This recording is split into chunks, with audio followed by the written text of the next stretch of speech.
से अमित जी जुड़े हुए हैं। Amit ji, thank you so much समय देने के लिए ET नाउ स्वदेश को। तो एनर्जी ट्रांजिशन को भी सपोर्ट करने की कोशिश की है और मैं पढ़ रही थी कि सोलार सेल्स और पैनल्स पे के कैपिटल गुड्स की मैन्युफैक्चरिंग में भी कुछ ड्यूटीज एग्जेम्प्ट हुई हैं, तो कुछ राहत देने की भी बात हुई है और इसको बढ़ावा देने पर सरकार का फोकस था ही। बजट में जो घोषणा हुई है एनर्जी ट्रांजिशन को सपोर्ट करने के लिए, कैसी लगी आपको और ओवरऑल बजट कैसा था? बजट काफी अच्छा था। एनर्जी और एनर्जी ट्रांजिशंस के हिसाब से तो बहुत ही बढ़िया बजट है। क्लियरली बताया गया है solar which is an important component, how will that play a role, और particularly for solar PM Surya Ghar Yojana जो है, पीएम सूर्य घर मुफ्त बिजली योजना, I think it's a game changer. Already honourable finance minister ने बताया 1.28 करोड़ लोगों ने रजिस्टर किया है और 14 लाख लोगों ने अप्लाई किया है, which is all across the country. And so that is a very very large big impact change that this budget will have.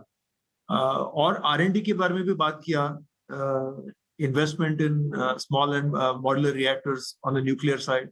So, all in all, it's a very well-rounded, well-thought-out budget from the perspective of energy transitions.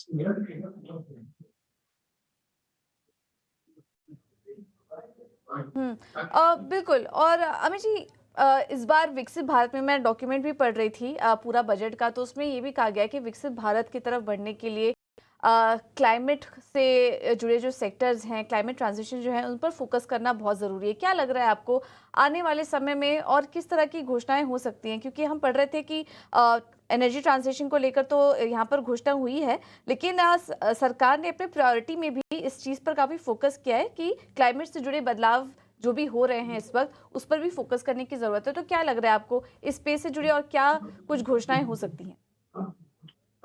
एक की घोषणा उन्होंने की है और I am sure उसका elaboration थोड़े time बाद आएगा, but they talked about taxonomy of climate finance.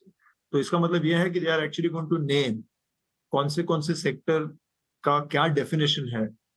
Energy transition के जो पहलू है उनको डिफाइन किया जाएगा, और अगर वो पहलू में आप you are a part of that, आपको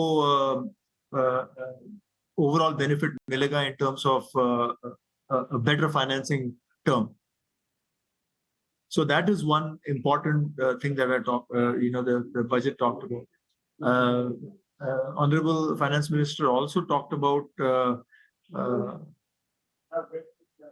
thermal power stations, which are of a much higher technology and जिनकी efficiency much better होती है। So 800 मेगावाट का NTPC BHEL की भी बात की उन्होंने, जो जॉइंट वेंचर होगा उससे। So overall, energy sector has got a lot of fillip, I would say.